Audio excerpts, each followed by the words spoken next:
Welcome to the Box Score Sports Podcast.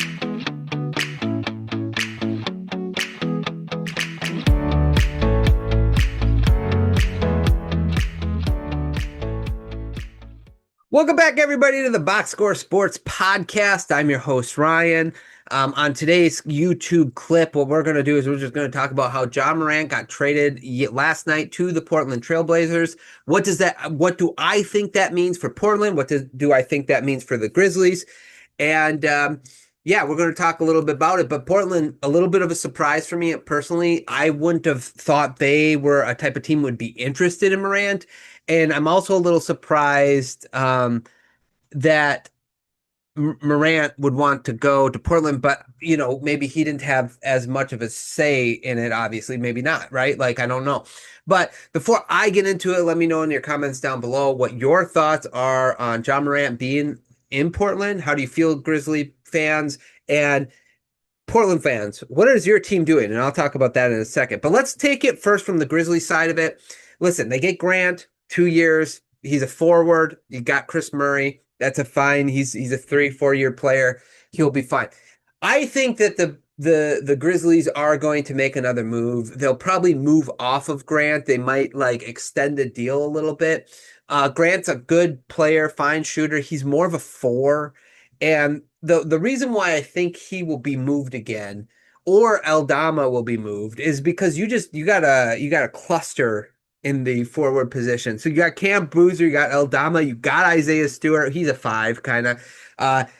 He is a 5. Hendricks, you got Gigi Jackson. So you got a lot of, and now you added Grant. You got a lot of 4s on your team.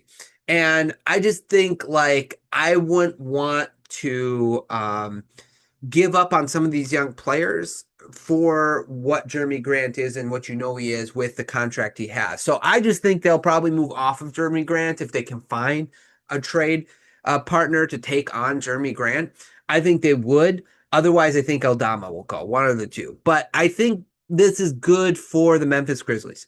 They get to move on from Ja Morant, set a new sort of vibe or personality for their team. And Isaiah Stewart, Piston fan here, is going to help with that, right? I'm jealous you guys got him, and I hope that he just has great success on your team. But all in all, him with adding Boozer and Coward, I just think this team is going to have a different attitude next year. And that's the type of environment that you're going to set, the tone you're going to set for your team moving forward. Now, Ja Morant to the Blazers. So they have kind of the reverse problem where they have too many guards, right? And this is why it's sort of interesting. If I had to pick a team where Ja Morant would go to, it would be Phoenix or before Minnesota got LaMelo, Minnesota, a team like that that's trying to kind of make a big swing, but don't have a ton of assets and will take a chance on Ja Morant. And and Portland doing it is really surprising because they have a lot of young talent that I feel like they still need to focus on developing. But it seems like there's a little shift right now going on in Portland where they're focused maybe on winning or taking this to the next level. And Ja Morant is a low risk, high reward type of guy that might help do that. Now, I still don't think their team is good enough, even if Morant is 90% of Ja Morant was in 3 years ago, 4 years ago. I should say 4 years ago.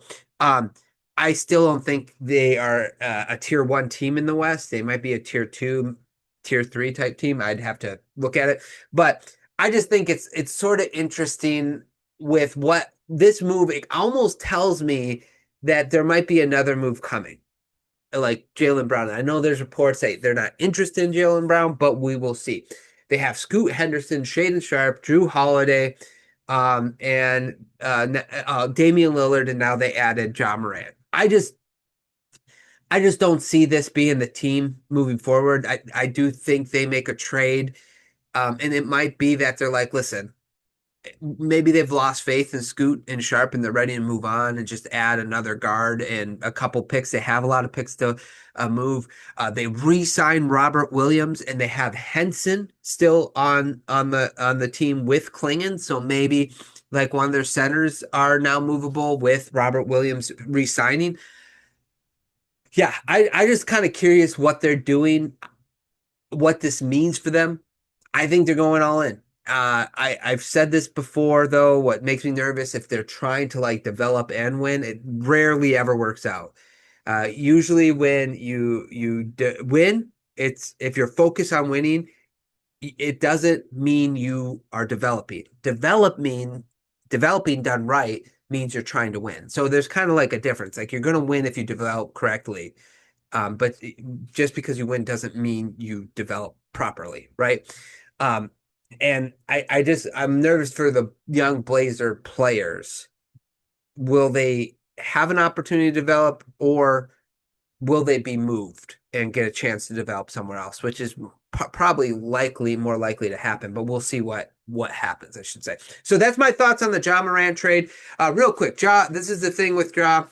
Last 3 years, 2023-24 season, 9 games, 50 games, 20 games. He shot 47%, 45%, and last year 41% in 20 games. So I don't know what Ja Morant you guys are going to get. I loved watching him. I mean, I still do when he's healthy and stuff, but it's unfortunate that this is kind of the player he's become the last couple of years. Hopefully, the change of scenery helps him become the player we all had a really good time watching, and we'll see what happens. Okay, that's all I got for this video, guys.